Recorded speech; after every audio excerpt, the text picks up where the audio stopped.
Hello, welcome, Cabbage here.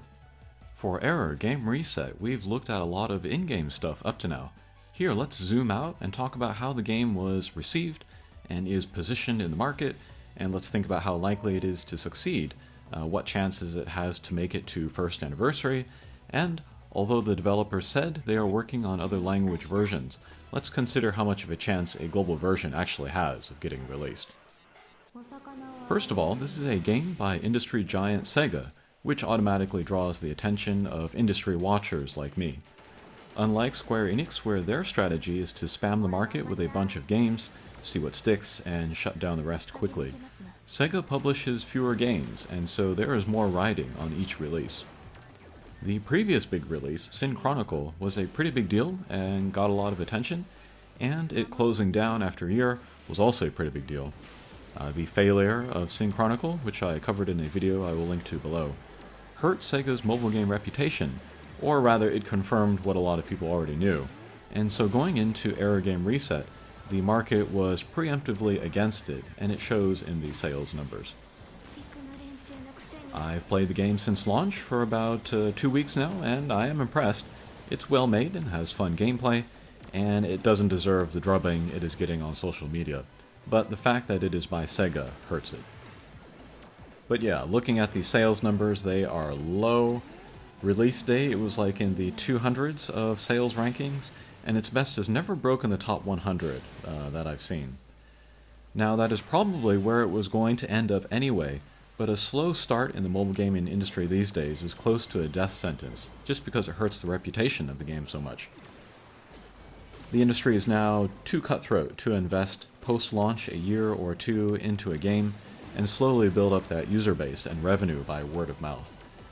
It is much better to start with a big user base and have it shrink immediately, than start small and painstakingly build it up. There just isn't the time to do that anymore. Here I want to talk about the ease of the Reset Marathon and generosity with premium currency to pull the hatcher. If the game is going to claw its way back, these will matter.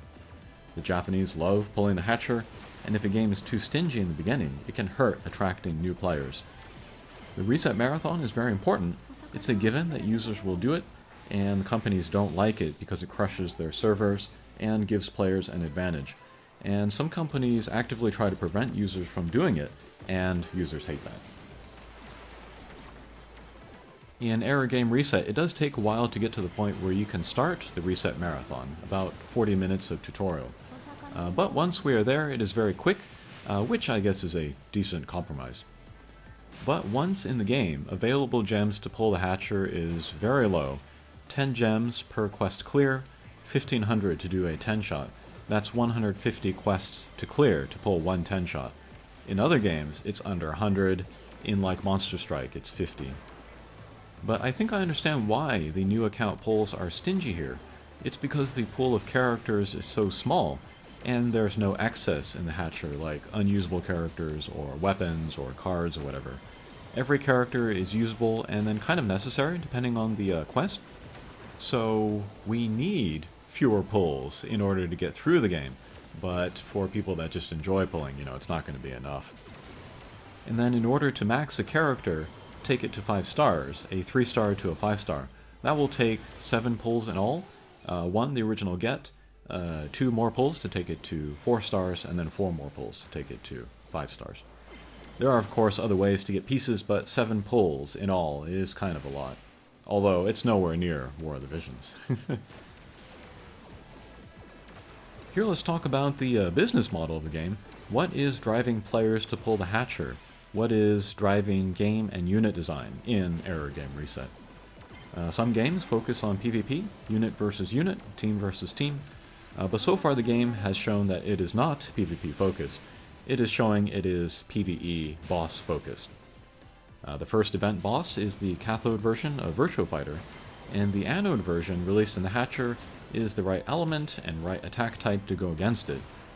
The next pickup banner was the cathode version of Xevious, a great tank to go against Virtua Fighter, and the gems purchase reward is more fire element stuff to go against the Virtua Fighter boss. So yeah, we can see that all design is leading towards taking on the PvE boss.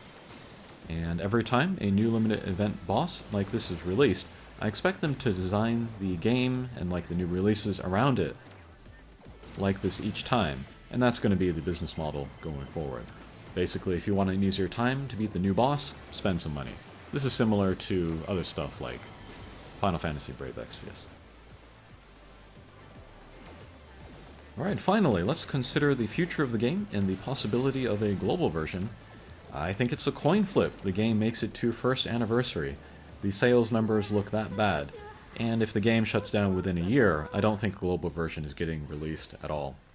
However, if the global version is announced and released, that's a good sign for the JP version of the game. Although, as we saw with Sin Chronicle, they can still release a global version and then shut down everything within a year.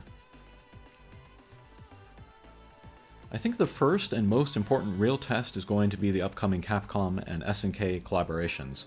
That is going to be the biggest chance for the game to make money, because, you know, big name collaborations always do that. If they can get big sales there, then the developers can move ahead with a bit more confidence and release a global version, but if those collaborations flop, I think that signals the game ending a year in. So yeah, as an industry watcher, I have my eye on sales numbers, especially for those upcoming collaborations. But as a player, I am genuinely enjoying the game, so I will continue to play and cover it like I do my other games, and then even put in a little bit of money if there's a good pack, for example. Okay, that'll do it for this video. Thanks for watching, and we'll see you again. Take care.